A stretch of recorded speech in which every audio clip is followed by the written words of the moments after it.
오늘 우리에게 주시는 하나님 말씀은 출애굽기 33장 1절로 11절의 말씀입니다.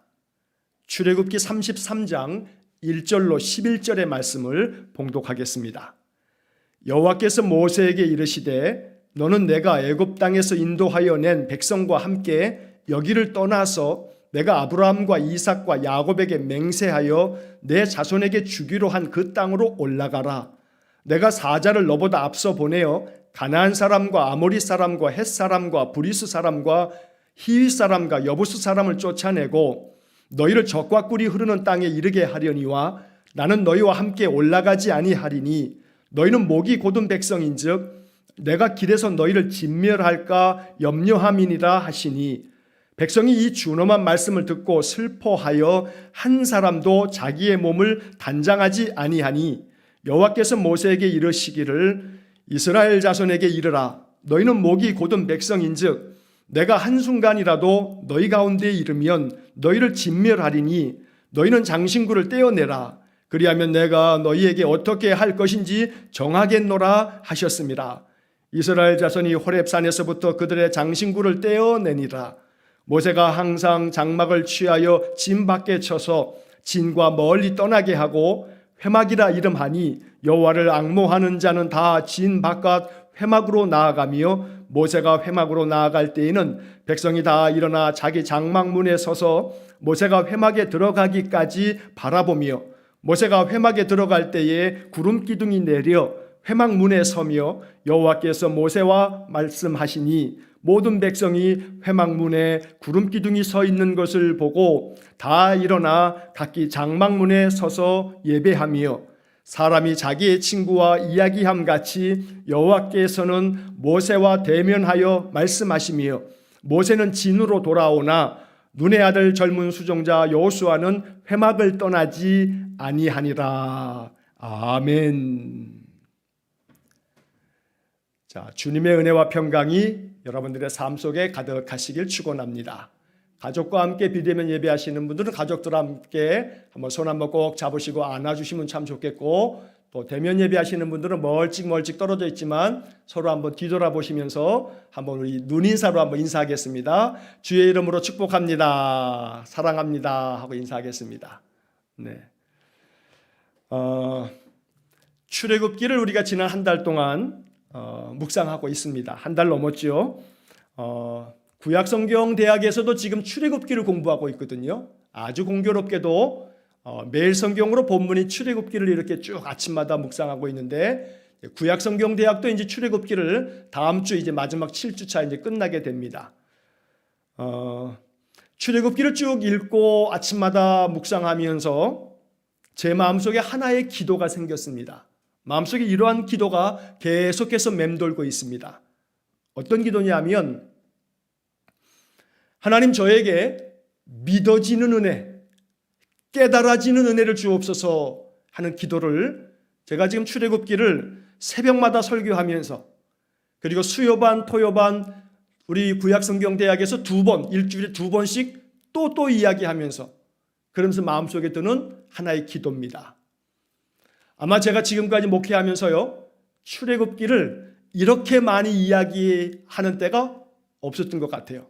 매일 아침 새벽 기도회 때 설교하고, 그리고 또 수요반에서 토요반에서 또 반복해서 또 이렇게 출애굽기를 계속해서 이야기를 나누면서 제 마음속에 드는 그런 기도입니다. 하나님, 제게 믿어지는 은혜를 주십시오. 깨달아지는 은혜를 주십시오. 하나님께서 내 삶에 다가오실 때 하나님의 임재를 느끼고 또 깨달을 수 있기를 원합니다. 이게 제 마음의 기도입니다. 하나님께서 내 삶에서 행하시는 그런 일들이, 이거 하나님이 하신 거구나, 이거 하나님이 나를 도우신 거구나, 이게 마음속에 믿어지게 해주십시오. 하나님 깨달아지는 은혜를 내게 주십시오 라고 하는 그런 기도를 지금 출애굽기를 한 달 넘게 계속해서 읽고 묵상하면서 제 마음속에 이 기도가 계속해서 맴돌고 있습니다. 여러분도 이 기도를 저와 함께 여러분 기도의 삶 속에서 하나님, 저에게 믿어지는 은혜를 주십시오, 깨달아지는 은혜를 주십시오 라고 이렇게 기도하실 수 있기를 바랍니다. 자, 출애굽기에서 이스라엘 백성들 여러분 보면서 어떤 생각이 드십니까? 저는 참 안타깝다 하는 마음이 듭니다. 전에도 한번 말씀드렸지만 이렇게 하나님의 도우심을 경험한다면 나는 이스라엘 백성들하고는 다를 것 같아 하는 생각이 가끔 들어요. 야, 인간들 참 너무하네. 어떻게 이럴 수가 있지? 아마 여러분들 그런 생각 안 하십니까? 하나님의 그 도우심을 이렇게 많이 경험했다면 하나님을 단단히 붙잡고 살아갈 것 같은데 계속해서 하나님 거역하고 불평하고 원망하는 이스라엘 백성들을 보면 안타깝기 짝이 없습니다. 답답한 생각이 듭니다. 참 답답한 사람들이다 하는 그런 마음이 들곤 합니다. 그런데 이렇게 생각하다가도 바로 이어서 드는 생각은 제 마음속에 이러한 소리가 들리는 것 같습니다. 너는 어떤데? 너는 어떤데? 이스라엘 백성들이 그렇게 답답해 보이고 안타깝기 그지없고 참 이 사람들 못됐네. 이렇게 많은 경험을 한다면, 이런 많은 기적을 경험한다면 절대로 하나님 떠나지 아니하고 하나님 말씀만 붙잡고 하나님께 충성하며 살 것 같은데 라고 생각할지 모르지만 그건 생각에 불과할 뿐 지금 나의 현 주소, 오늘 나의 삶의 모습을 바라보면 너는 어떤데? 넌 이스라엘 백성들과 다를 것 같으냐? 하는 하나님의 말씀이 들리는 것만 같습니다. 열재앙을 경험했고 홍해가 갈라져서 건너는 경험도 했고 마라의 쓴물이 단물이 변하는 것도 봤고 오아시스 엘림으로 하나님 인도하셔서 오아시스를 사막에서 만나는 놀라운 경험도 했고 만나와 메추라기가 매일같이 내려서 아무런 수고도 하지 아니하고 가서 거두어 드리기만 하면 먹을 것이 일용할 양식이 주어졌고 반석에서 물이 나오는 것도 보았고 아말렉과의 전쟁에서는 한 번도 싸워본 적이 없는 400년 동안 종살이했던 이 민족이 아말렉과의 전쟁에서 놀라운 승리도 경험했고 그러면서 그들이 무슨 생각했을까요? 자신들의 힘이 아니었다는 것을 알았을 겁니다. 이건 내 힘으로 되는 게 아니구나. 내 능력으로 되는 게 아니구나. 우리가 잘나서 이렇게 된 것이 아니구나 라고 하는 것을 이들이 알았을 겁니다. 하나님께서 모세의 기도를 도와주셔서 바로 이 아말렉과의 전쟁에서도 승리하게 하셨다라고 하는 것을 그들이 모를 리가 없습니다. 압니다. 그러나 머리로 아는 것과 마음 깊이 이것이 믿음으로 받아들여지고 깨달아져서 이 말씀 안에 이 경험이 정말로 살아있는 믿음이 되어지는 것과는 좀 거리가 있는 것 같습니다. 그래서 여러분 그런 얘기하지 않습니까? 머리하고 가슴하고는요 이거 1m도 안 되는 거리인데 이 거리가 얼마나 먼지 머리로는 다 알겠고 머리로는 다 이해가 되는데도 불구하고 가슴 심장이 뜨거워질 만큼 하나님 우리에게 베풀어 주신 일상에서의 그 삶의 많은 것들이 내 마음을 뜨겁게 만들지 못한다면 나와 이스라엘 백성들은 별반 차이가 없다. 별로 다를 바 없다. 그래서 우리도 끊임없이 하나님께서 나와 함께 계시며 내 삶을 돕고 계시고 나를 늘 인도하심에도 불구하고 여전히 불안해하고 여전히 괴로워하고 여전히 답답해하는 마음을 가지고 사는 거 아니겠습니까? 우리의 마음이 뜨거워지지 못하기 때문입니다. 성령의 감동으로 하나님 내 삶 속에 함께 계신다는 것이 머리로는 그렇다고 그냥 말하는데 가슴이 뜨거워질 만큼 우리의 마음에 감동이 되지 않으니까 여전히 우리의 마음은 불안과 염려 속에 두려워하면서 가슴 아파하면서 살아가고 있다는 것입니다. 자, 이렇게 이스라엘 백성들이 이런 많은 경험들 속에서도 마음속에 가슴 뜨겁게 하나님을 고백하지 못하니 하나님 이제 어디로 인도하시냐면 신의 광야로 인도하십니다. 경험으로 되는 게 아니었습니다. 많은 기적을 경험했다고 그것이 믿음으로 연결되는 게 아니었습니다. 그래서 하나님이 신의 광야로 인도해서 이제 그들에게 허락해 주시는 것이 뭐냐면 기적이 아니고 말씀이었습니다. 아무리 수없이 기적을 경험시켜줘도 여호와의 임재하심을 깨닫지 못하는 이스라엘 백성들에게 이제 말씀 훈련을 시키는 겁니다. 그래서 시내산에서 십계명도 주시고 많은 법도와 율례들을 가르쳐 주십니다. 1년 동안 시내산에 머물면서 이스라엘 백성들은 말씀을 받았습니다. 말씀 훈련했습니다. 성막을 만들었습니다. 1년 동안 그들은 그 성막에서 하나님의 임재를 느끼면서 예배했던 겁니다. 여러분, 3개월 동안에 출애굽을 하고 난 후에 신의 광야에 이를 때까지 3개월 동안에 그들은 많은 경험을 했습니다만 경험과 기적을 체험하는 것으로 그들의 마음이 살아있는 믿음이 되지 못하였지만 1년 동안 시내산에서 머물면서 이 신의 광야에서 그들이 말씀을 배우면서 훈련받을 때에는 기적이 단 한 번도 일어나지 않았습니다. 신의 광야 1년 동안에는 홍해가 갈라지는 것처럼, 마라의 쓴물이 단물이 되는 것처럼, 반석에서 물이 나오는 것처럼, 아말렉과의 큰 승리를 경험하는 것처럼 그들이 기적을 경험하지 못했습니다. 기적이 없었습니다. 1년 내내 말씀 훈련하고 성막 만들어서 예배하고 그러한 삶을 살다가 이제 그들이 신의 광야를 또 떠나서 광야를 또 움직였던 겁니다. 자, 하나님께서 모세를 통해서 십계명과 많은 법도들을 말씀해 주셨습니다. 십계명 출애굽기 20장, 하나님 말씀해 주신 법도들 21장부터 23장 쭉 이 주신 말씀을 모세가 이스라엘 백성들에게 전하였을 때 이스라엘 백성들은 응답했습니다. 우리가 하나님의 모든 말씀을 준행하겠습니다. 결정했습니다. 그래서 하나님과의 시내산 언약이 체결됩니다. 자, 그런데 이 언약의 유지기간, 이 언약이 지속된 날수가 며칠이었냐면 40일.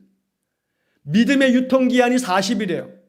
40일 만에 그들은 뭘 만들었냐면 금송아지 만들었어요. 자, 우리가 지난주 중에 쭉 읽어보았단 말씀드립니다. 하나님께서 이스라엘 백성들과 언약을 체결하고 난 다음에 모세를 시내산으로 다시 부르십니다. 모세가 시내산 꼭대기에 올라가서 이제 하나님께로부터 성막을 만드는 것에 대한 성막에 대한 설계도를 하나님께 말씀을 듣습니다. 40일 동안 말입니다. 자, 이렇게 40일 동안에 모세가 내려오지 않자 이스라엘 사람들이 어떻게 반응하냐 하면 어저께 보았던 우리 32장의 이야기 속에서 그들은 아론에게 막 항의하면서 요구합니다. 여러분 32장 1절을 한번 보시면 이런 말씀이 나옵니다. 이스라엘 사람들이 아론에게 이렇게 요구합니다. 일어나라. 우리를 위하여 우리를 인도할 신을 만들라. 이 모세 곧 우리를 애굽 땅에서 인도해 하여 낸 사람은 어찌 되었는지 알지 못함이니라. 여러분 이 32장 1절의 말씀이 어떻게 이해가 되십니까? 일어나라 하고 아론에게 말합니다. 못하고 있느냐? 일어나라. 우리를 여기서 애굽에서 인도해낸 저 모세가 어찌 됐는지 우리가 알지 못한다. 여러분 이 말 속에 무슨 마음이 담겨 있는 거예요? 모세가 죽었나 보다. 40일 동안에 아무것도 없는 저 돌산에 올라가서 있는다는 것은 사람이 견딜 수가 없는 건데 저 산 꼭대기에 물도 없을 거고 아마 분명히 40일 동안에 모세께서 내려오시지 않는 걸 보니 돌아가신 모양이다. 그러니 이제 우리를 인도할 신을 만들어 달라라고 요구하고 있는 겁니다. 여러분 이 말씀 속에 이스라엘 백성들의 본심이 이제 나타납니다. 그들은 애굽에서 자기들을 인도한 분이 여호와 하나님이시라고 깊이 깨닫지 못했습니다. 그래서 32장 1절에 분명히 이 표현을 보게 되면 이 모세 곧 우리를 애굽 땅에서 인도하여 낸 사람은 어찌 되었는지 알지 못함이니라. 여기서 가만히 이 표현을 보시게 되면 우리를 애굽 땅에서 인도하여 낸 사람은 바로 그 모세인데 모세가 어찌 됐는지 알지 못한다. 여기 이 말씀을 가만히 생각해 보십시오. 이스라엘 백성들의 이 말 속에 그들의 마음 본심이 담겨 있는 겁니다. 애굽 땅에서 인도해낸 것이 여호와 하나님이라는 고백이 아니라 바로 애굽 땅에서 우리를 인도하여 낸 사람이 모세가 아니냐고 말하고 있는 겁니다. 열재앙을 겪으면서 홍해가 갈라지는 모습을 보면서 반석에서 물이 나오는 것을 보면서 아말렉과의 승리를 보면서 그 모든 기적에 가장 한가운데 누가 있었냐 하면 모세가 있었습니다. 그런데 그들은 그 모세가 기적을 일으키는 게 아니고 모세를 붙들고 계시는 여호와 하나님이 이 모든 기적을 나타내시는 것이라는 참된 신앙을 갖지 못했던 것 같습니다. 그래서 애굽에서 인도하여 낸 여호와 하나님이라고 말하지 아니하고 이 모세, 우리를 애굽에서 인도하여 낸 사람이라고 말하면서 애굽에서 인도해낸 분이 여호와가 아니라 그 사람 모세인 것처럼 이 사람들이 지금 말하더라는 겁니다. 하나님을 바라보지 아니하고 사람을 바라보니까 상황에 따라서 마음이 흔들리는 것입니다. 연약한 인간은 마음이 흔들리면 자기 눈에 보이는 더 구체적인 것을 찾게 됩니다. 눈에 보이지 않으면 안심하지 못합니다. 눈에 보이지 않으면 불안해합니다. 그런 이스라엘 백성들은 보이는 모세가 있을 때는 그래도 안심이 됐는데 보이는 모세가 사라져버리니까, 모세가 40일 동안에 내려오지 않으니까 마음속에 이제 밀려오는 게 불안입니다.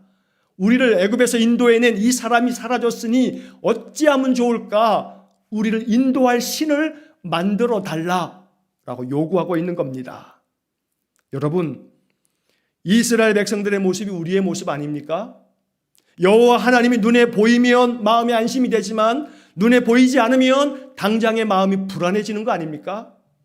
여호와 하나님께서 눈에 보이는 것처럼 내 마음속에 느껴질 만큼 어떠한 능력으로 표적을 나타내시듯이 아, 이거 하나님이 해주신 거구나 라고 하는 깨달음이 있을 때는 은혜가 되는데 아무 일도 일어나지 아니하고 겹겹이 어려움과 문제들만 생기고 이렇게 하나님이 보이지 않을 때 마치 하나님이 나를 떠나신 것 같고 나를 버리신 것 같고 그럴 때 마음에 찾아오는 것은 안심이 아니고 평안이 아니고 반대로 불안이 찾아오고 두려움이 찾아오고 괴로움이 찾아오는 거, 이거 이스라엘 백성들의 모습인데 이 안에 우리의 모습이 있는 거 아니겠습니까?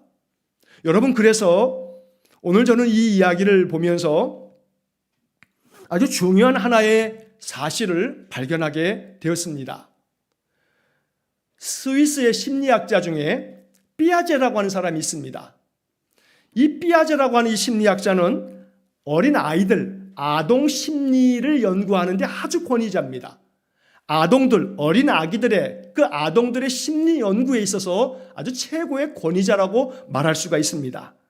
자, 그런데 이 삐아제라고 하는 사람이 이야기한 많은 이야기들 중에 아주 중요한 이론이 하나 있습니다. 그게 뭐냐면 대상 영속성이라고 하는 말입니다. 대상 영속성.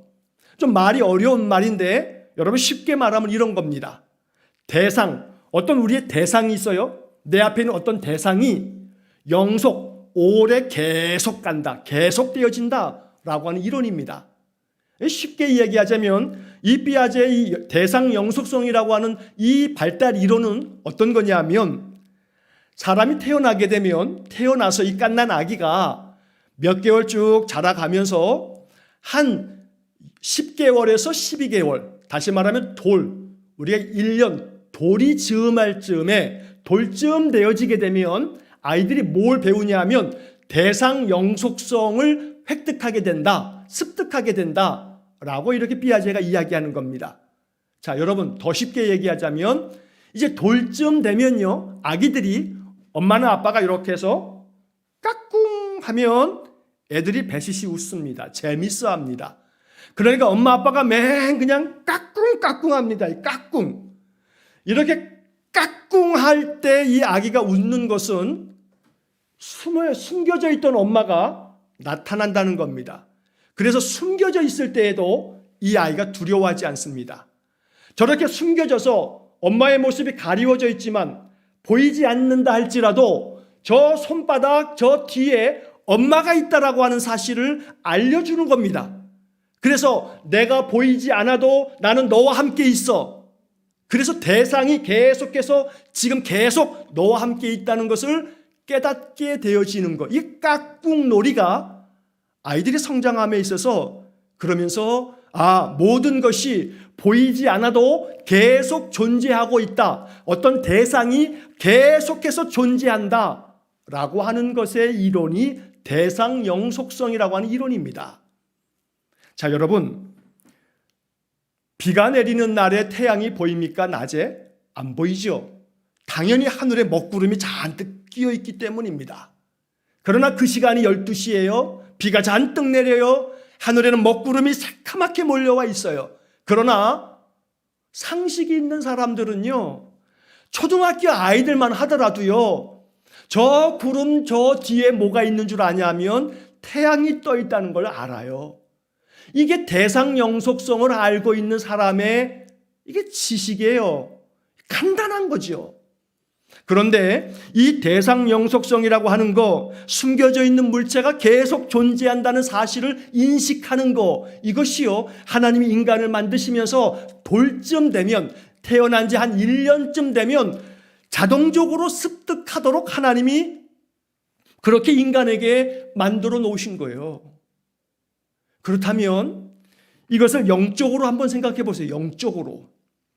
우리의 육신도 대상 영속성이 있기 때문에 눈에 보이지 않아도 바로 저 보이지 않는 것 건너편에는 분명히 내 엄마 아빠가 있다라고 하는 것을 아이가 알고 마음속에 두려워하지 않는다 이 말이에요.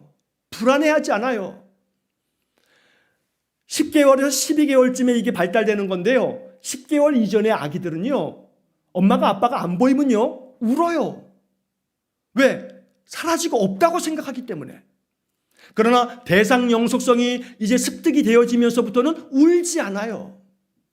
여러분, 우리가 영적으로 생각해 본다면 하나님이 먹구름 너머에 있는 태양처럼 우리의 눈에 보이지 않을 때, 하나님이 내 눈에 보이지 않아서 내게서 사라진 것 같고 마치 나를 멀리 떠나신 것 같을 때, 우리가 정말로 습득하고 배우고 알아야 될 것이 뭐냐 하면 대상 영속성. 하나님은 여전히 나와 함께 계신다. 저 먹구름 건너편에 하나님은 지금도 나와 함께 계신다. 여러분, 이 믿음이 우리에게 있어야 하는 겁니다. 이스라엘 백성들의 영적 나이는 그런 점에서 만 10개월도 안 된다. 왜? 대상 영속성을 아직도 습득하지 못하였기 때문에. 그들은 하나님이 눈에만 보이지 않으면 하나님이 안 계신 줄 알고 마음에 불안해하고 두려워하고 원망하고 불평하고, 보이지 않으면 없는 것처럼 여기고 불안해하는 증상, 대상 영속성이 아직 습득되지 않았기 때문에 그들은 영적으로 아직도 열달이 되지 않은 그런 인생이라고 말할 수 있는 겁니다. 여러분, 이제 이러한 점에서 우리 자신의 영적 상태를 생각해 봅니다. 우리의 영적 나이는 몇 살일까요? 최소한 10달 이상 한 돌쯤 될지 모르겠습니다. 우리 안에 대상 영속성이 영적으로 있다면 충분히 돌이 지난 겁니다. 내 인생에 괴로움이 아무리 많아도 다시금 옛 생활로 돌아가지 아니하고 하나님 나와 함께 계신다는 믿음을 가지고서 하나님 의지하면서 견디어내고 이겨낸다면 대상 영속성이 영적으로 나에게 있다는 겁니다. 우리 인생들에게는, 죄성 가득한 우리 인생들에게는 회귀 본능이 있습니다. 그래서 제가 지난 주 중에도 그런 말씀을 드렸습니다만, 우리의 이 삶이라고 하는 것이, 믿음이라고 하는 것이 자꾸 고무줄 신앙이 돼요. 고무줄 신앙. 쭉 믿음이 자라나는 것처럼 열심히 자라나서 하나님께로 가까이 나아갔다가도 무슨 일만 생기면 고무줄을 탁 놓는 순간 이 고무줄이 다시금 되돌아오는 것처럼 우리의 믿음이 그와 같을 때가 많다는 거지요. 여러분, 32장에서 이스라엘 백성들이 그런 거예요. 애굽에서 나왔어요. 종살이할 때 괴롭다고 하나님께 부르짖었어요. 그들의 부르짖음을 하나님이 들으시고 그들에게 모세를 보내서 출애굽의 역사를 펼쳐 보이셨어요. 그런데 그들이 계속해서 뭐라고 얘기합니까? 우리가 애굽에 있을 때에는 먹을 것도 있었는데 우리를 왜 이 광야로 데리고 나와서 우리를 죽이려고 하느냐? 이럴 때마다 하나님의 놀라운 기적을 경험했지만 이제 모세가 눈에 보이지 않자 그들이 뭐라고 얘기하냐면, 우리를 인도할 신을 만들라. 우리를 인도할 신을 만들어줘서 우리 눈에 보이게 만들어달라. 여러분, 이 모습이 어떤 모습이냐 하면요, 애굽에 있을 때 그들의 모습이었어요. 애굽 사람들은 신들을 형상을 가지고 만들었어요.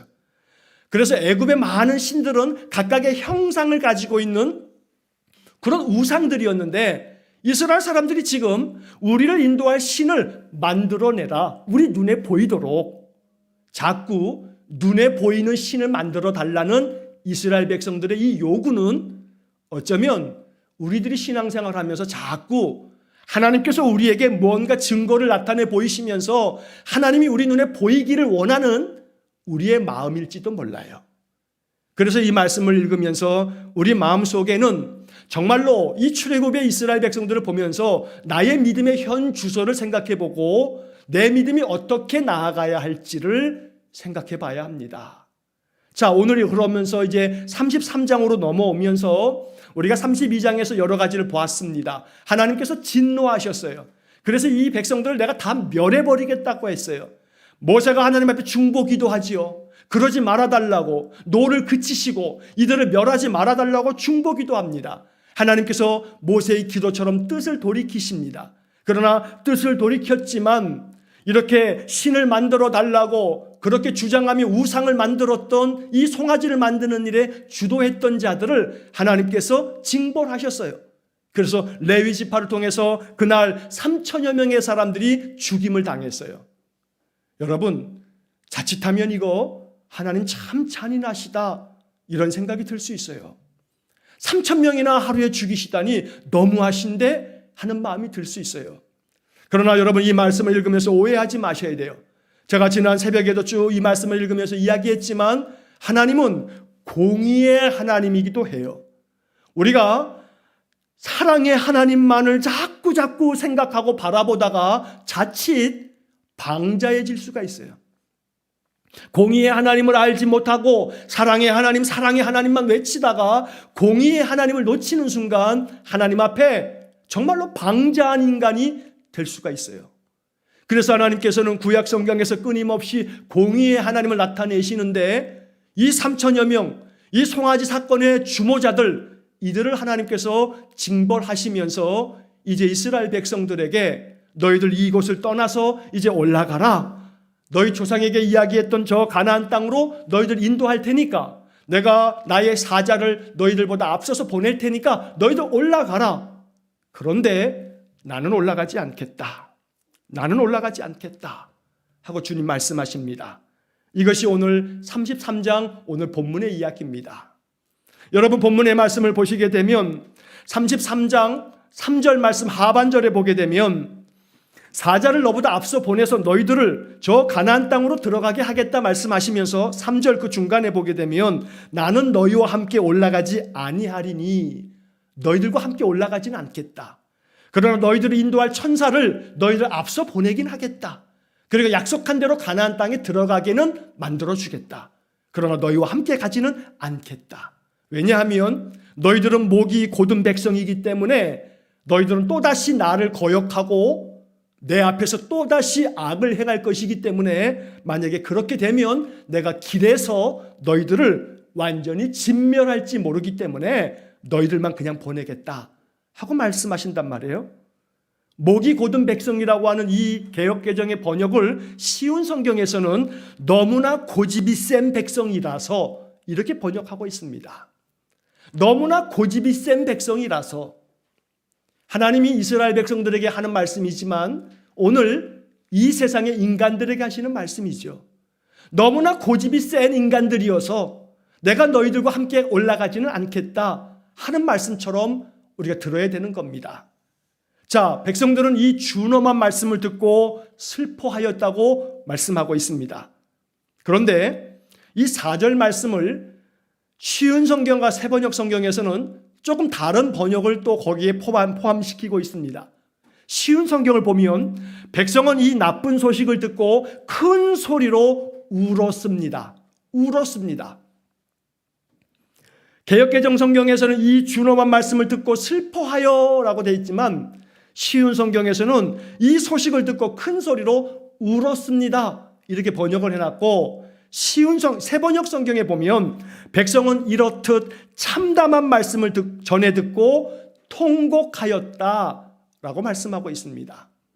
여러분, 이것이 백성들의 반응입니다. 그래서 하나님께서 이제 이 모세에게 백성들에게 알리라고 말씀합니다. 이 통곡하는 백성들을 보시고서 하나님이 모세에게 말씀합니다. 백성들에게 이렇게 얘기해줘라. 5절의 말씀입니다.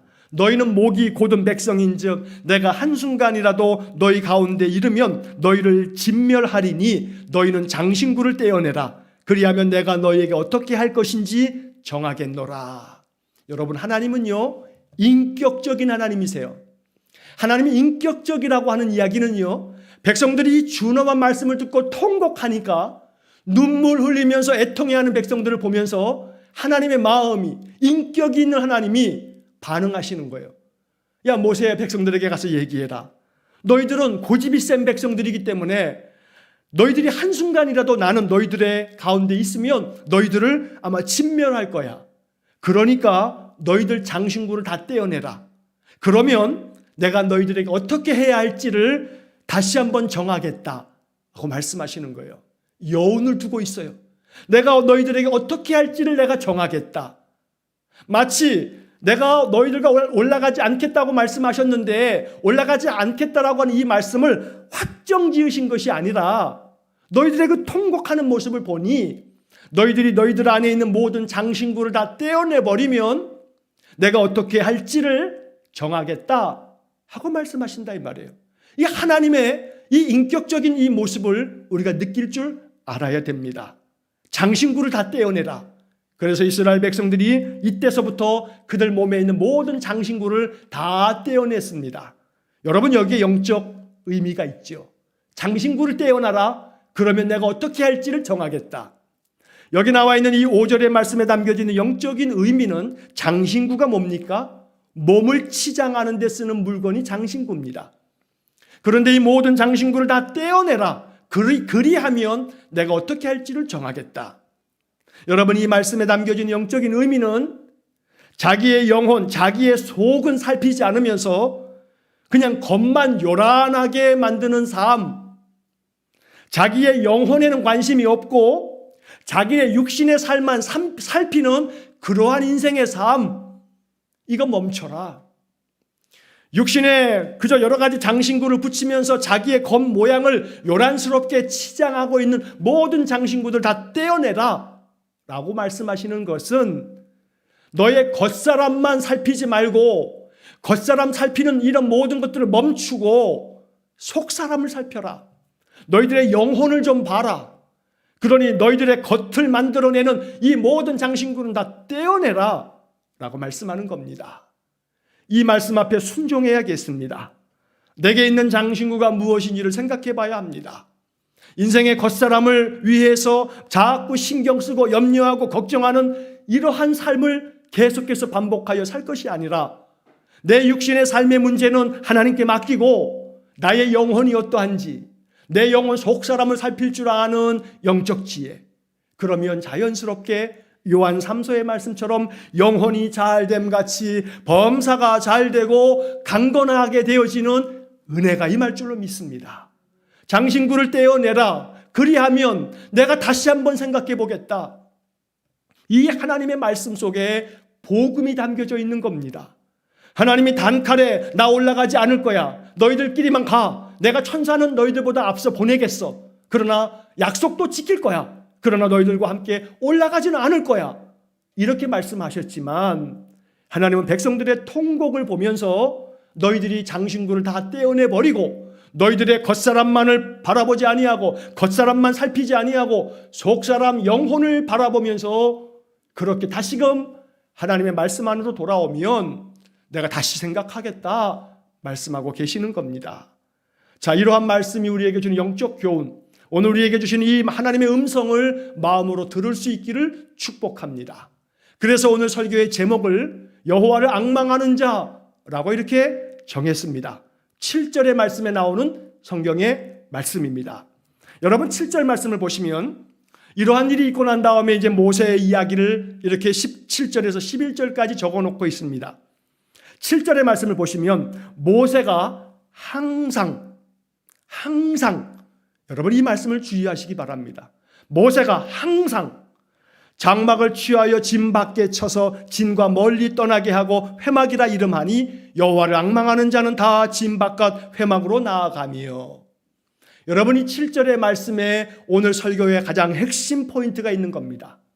모세가 항상 장막을 취해서 백성들이 머물고 있는 그 짐 바깥으로 이 장막을 펼칩니다. 그리고 그것을 회막이라고 부릅니다. 이 회막은 아직 성막을 만들기 전에 모세가 하나님을 만나는 곳이었습니다. 만나는 장소, 그래서 회막이라고 말하고 있는 겁니다. 자, 이렇게 하나님 앞에서 모세는 항상 회막을 만들어서 하나님 만나는 자리, 하나님 만나는 시간, 하나님과 함께 영적 교통함이 있는 하나님과 교제하는 시간을 가졌던 겁니다. 그것도 항상. 자, 그래서 이제 그 모세의 모습을 바라보면서 7절 중간에 여호와를 앙모하는 자는 다 진 바깥 회막으로 나아가며, 이제 모세의 그러한 항상 변함없이 회막으로 나아가서 하나님 만나는 모세를 바라보면서 이스라엘 백성들은, 여호와를 앙망하는 사람들은 모두가 다 그 회막으로 나아가게 되었다라고 말씀하는 겁니다. 여호와를 앙모하는 자들이 하나님께로 나아갑니다. 여호와를 앙모하지 않는 사람들은 나아가지 않습니다. 여호와를 앙모하는 사람들만이 하나님의 임재를 바라보게 됩니다.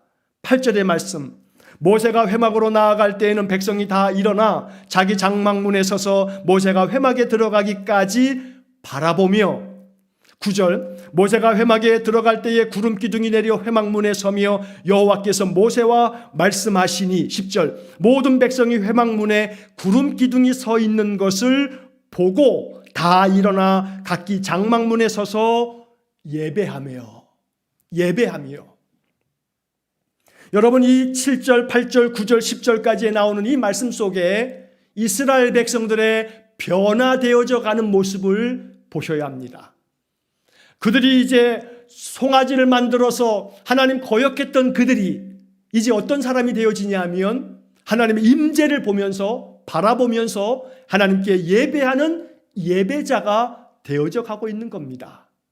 여러분, 출애굽의 이야기서부터 오늘 이 본문의 이야기까지 쭉 읽으시면서 이스라엘 백성들이 여호와 앞에 그 임재를 바라보며 예배하였다라고 하는 구절을 여러분 볼 수가 없습니다. 이 송아지 사건 이후에 하나님의 그 징계하심을 경험하면서 그들은 하나님의 임재하심을 보면서 여호와께 예배하는 백성들이 되어져 갔던 겁니다. 여러분, 출애굽기를 지금까지 쭉 읽어왔는데 열재앙을 거치면서 홍해를 건너고 마라와 엘림과 또 이 신광야와 여러 가지 쭉 거치는 동안에 이스라엘 백성들이 원망하고 불평할 때 단 한 번도 하나님은 그들을 징벌하지 않으셨습니다. 송아지 사건에서 3,000명을 죽이신 것처럼 그런 징벌이 없었다는 겁니다. 여러분, 이 사실을 기억하셔야 됩니다. 열재앙부터 이 시내산에서 이 송아지 사건이 있기 전까지는 그들이 아무리 불평하고 원망해도 거역해도 그들에게 징벌을 내리시지 않았습니다. 그런데 십계명을 주시고 법도를 가르쳐 주시고 그들이 이 말씀대로 준행하겠다고 시내산 계약을 맺자마자 40일이 지나고 송아지 사건이 일어나자 너희들 계약 위반이야. 계약을 지키지 않았어. 그러니 너희들을 내가 징벌하는 거야. 이렇게 송아지 사건 이후에 징벌 사건을 경험하고 난 다음에 이스라엘 백성들은 여호와를 앙모하는 자가 되면서 여호와를 예배하는 자로 변화되어져 가고 있더라는 겁니다. 오늘 우리의 인생의 삶이 이와 같이 변화되어져 가기를 축복합니다. 여호와를 앙모하는 삶이 되어지기를 축원합니다. 여호와 하나님께서 지금도 여전히 나와 함께 계시며 내 삶 속에 임재하여 계심을 바라볼 줄 아는 그런 인생이 되기를 축원합니다. 이스라엘 백성들의 여러 가지 반응을 성경이 출애굽기가 지금까지 쭉 이야기하면서 이스라엘 백성들의 반응은, 주된 반응은 원망했다, 불평했다, 이런 말씀들입니다. 그런데 오늘 본문의 말씀에서 이스라엘 백성들이 모세가 회막에 들어가기까지 바라보고 그들이 그 구름 기둥이 서 있는 것을 보고 여호와께 예배하며 라고 하는 말씀으로 이스라엘 백성들의 변화된 모습을 성경이 기록하고 있는 겁니다. 물론 이것도 유통기한이 그리 오래 가지는 못했지만 중요한 것은 여호와를 앙모하는 자가 되어져 간다는 사실입니다. 오늘 이 말씀 앞에서 대상 영속성, 하나님이 내 눈앞에 지금 보이지 않는 것 같을 때에 원망하거나 불평하지 마시기를 축복합니다. 적어도 우리의 신앙의 연수가 1년 이상, 아니 5년, 10년, 20년, 30년, 40년이 넘어갔다면 이제는 대상 영속성, 이거는 우리 안에 뼛속 깊이 자리 잡고 있어야 합니다. 아무리 고난과 역경이 찾아온다 할지라도, 이것이 극심한 박해라 할지라도 대상 영속성, 이것 너머에 하나님이 여전히 나와 함께 계신다. 먹구름 너머에 하나님은 지금도 계신다. 나와 함께 계신다. 내 삶에 먹구름이 잔뜩 껴서 지금 비바람과 폭풍우가 내리치고 있지만 저 비바람과 폭풍우와 새카만 먹구름 건너편에 여호와 하나님은 지금도 여전히 나와 함께 계신다. 대상 영속성을 가지고 있는 영적인 사람들 되어야 합니다. 그래서 여호와를 앙모하는 사람, 여호와를 바라보는 사람이 되어야 하는 겁니다. 여러분, 이 7절의 말씀에 여호와를 앙모하는 자는 다 짐 바깥에 있는 회막으로 나아가며 라고 말씀하고 있습니다. 이렇게 나아가야 합니다. 그래야 하나님의 은혜를 얻게 되는 겁니다. 여기에 앙모하는 자라는 말씀을 여러분 마음속에 생각하시기 바랍니다. 앙모라고 하는 이 단어는요, 사전에 보면 이렇게 설명이 되어 있습니다. 우러러 그리워함. 우러러 보는 거예요? 그리워하는 거예요. 우러른다는 말은 무슨 말이냐면, 우러르다, 이거는요 위를 향하여 고개를 정중히 쳐들어서 바라보는 거예요. 위를 향하여 고개를 정중히 쳐들다, 이게 우러르다라는 말이에요.